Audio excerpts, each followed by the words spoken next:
یہ میں نے عرض کیا کہ یہ گناہ نہیں ہے، موسیٰ علیہ السلام سے کوئی گناہ نہیں ہوا، سارے انبیاء علیہ السلام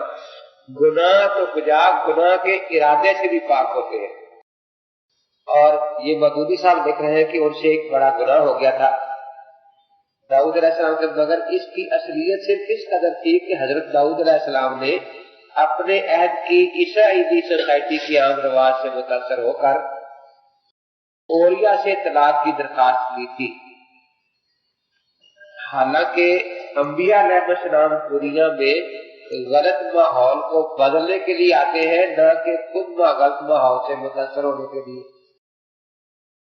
تو انبیاء علیہ السلام اگر خود متاثر ہونا شروع ہو جائے تو پھر وہ معیار اور پیمانہ نبی بھی نہیں رہے گا۔ پہلے تو صحابہ کے معیار ہونے سے انکار کیا ہے نا، کیونکہ پیمانہ تو اپنی جگہ رہے گا نا قائم، باقیوں کو اس پیمانے کے مطابق جانچا جائے گا۔ لیکن اگر پیمانہ بھی متاثر ہو کر ان جیسا ہو جائے تو پھر اس کو معیار کہنا درست نہیں رہے گا۔ تو اس لیے اب جب صحابہ کو معیار نہیں مانا تو اب داؤد علیہ السلام کے بارے میں بھی یہی کہا۔ وہ اوریا والا قصہ مشہور ہے نا کہ اوریا کی بیوی کا نام بنت سبا تھا۔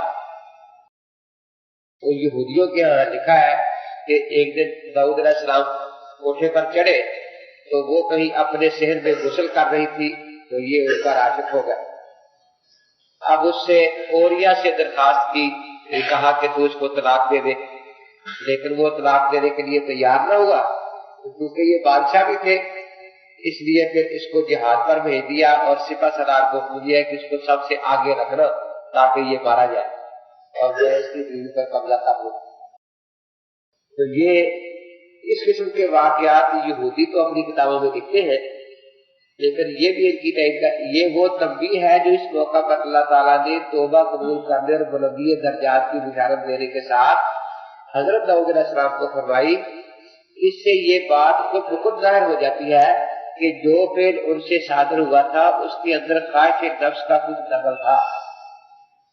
اور اس کا حاکمانہ اقتدار کے نامناسب استعمال سے بھی کچھ تعلق تھا، اور وہ کوئی ایسا فعل تھا جو حق کے ساتھ حکومت کرنے والے کسی بھی فرما روا کو زیب نہ دیتا تھا۔ اب دیکھیے یہ اس قسم کی باتیں کیوں لکھی جاتی ہے، نفسیاتی چیز ہے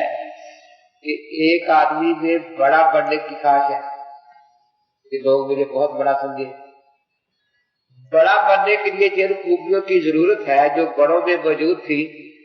اب دو ہی صورتیں ہیں کہ یہ وہ اپنے آپ میں خوبیاں پیدا کرے۔ ایک صورت تو یہ ہے،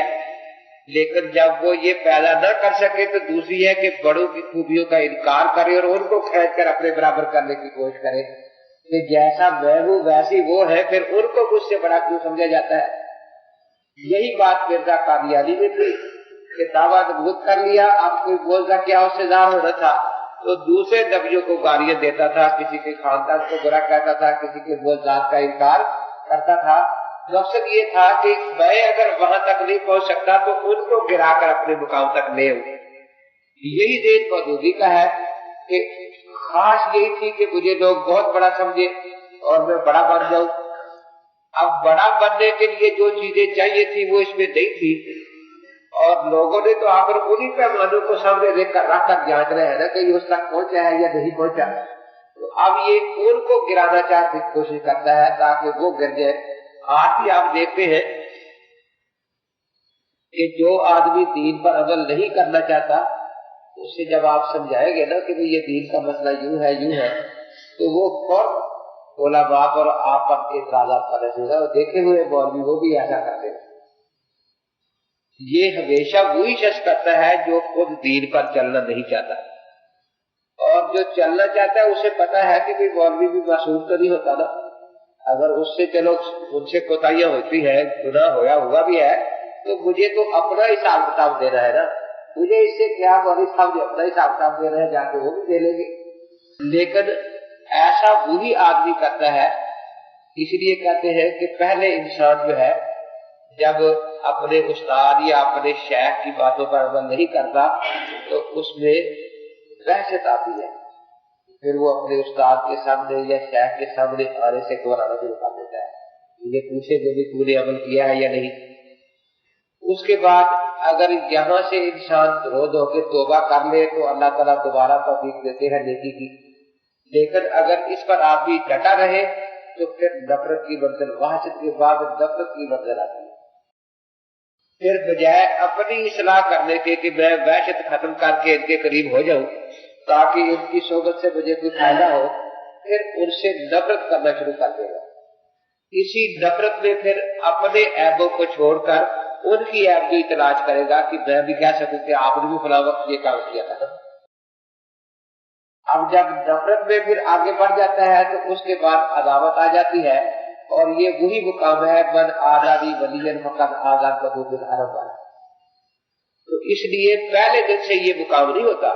جس طرح ہدایت کے درجات آہستہ آہستہ آگے بڑھتے رہتے ہیں، اسی طرح گمراہی کے درجات بھی مختلف ہوتے ہیں۔ تو سب سے پہلی وحشت ہے اللہ والوں کو دیکھ کر گھبرانا، ان کے پاس بیٹھنے کو جی نہ چاہنا، اللہ والوں میں بیٹھتے وقت اپنے نفس میں ایسا محسوس کرنا کہ بیگانگی محسوس کرنا، تو گویا یہ گمراہی کی پہلی منزل شروع ہو چکی ہے، اس کا نام وحشت ہوتا ہے۔ اور اس کے بعد اب وہ کچھ کہے یا نہ کہے، اس کی اپنے دل میں آتا ہے کہ یہ کہیں گے کہ ہم نے اتنی مرتبہ اس کو سمجھایا ہے، یہ سمجھتا نہیں، تو پھر اسی سے اس کے دل میں نفرت اس کے خلاف پیدا ہو جائے گی۔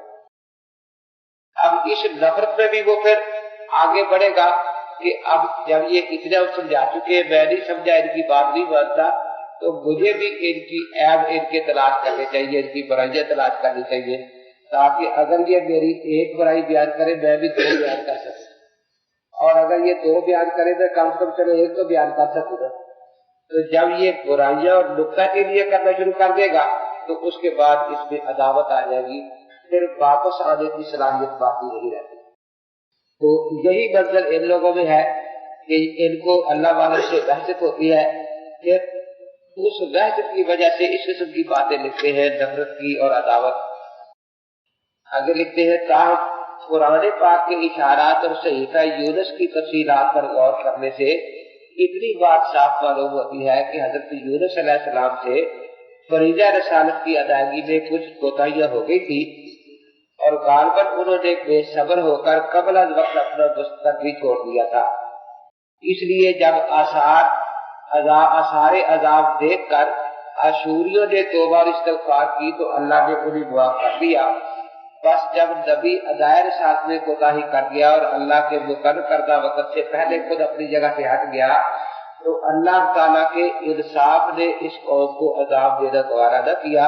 کیونکہ اس پر اتمام حجت کی قانونی شرائط پوری نہیں ہوئی تھی۔ یعنی یونس علیہ السلام نے ان پر اتمام حجت نہیں کیا تھا، حالانکہ بات بالکل غلط ہے۔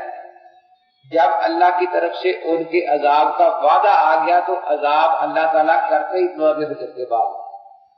یہ وعدہ اس وقت آ گیا۔ اب صرف یہی ہوا کہ یونس علیہ السلام نے سمجھا کہ جب عذاب کا وعدہ آ گیا ہے تو اب تبلیغ کی ذمہ داری ختم ہو گئی، کیونکہ اب تو سزا شروع ہو رہی ہے نا،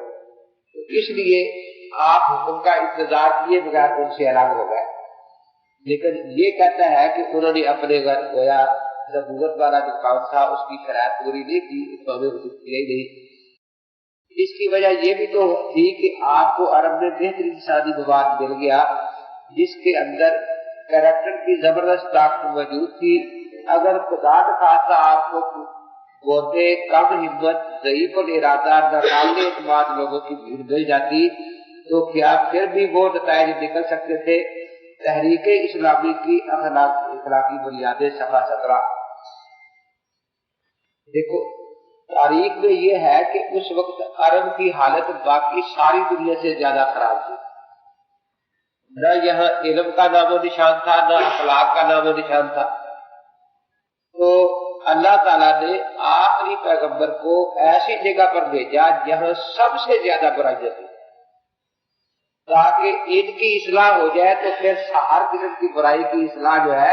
اس کا طریقہ آپ کے صحابہ کو بھی آ جائے گا۔ اور یہ بالکل اس کے برعکس کہتا ہے کہ نہیں،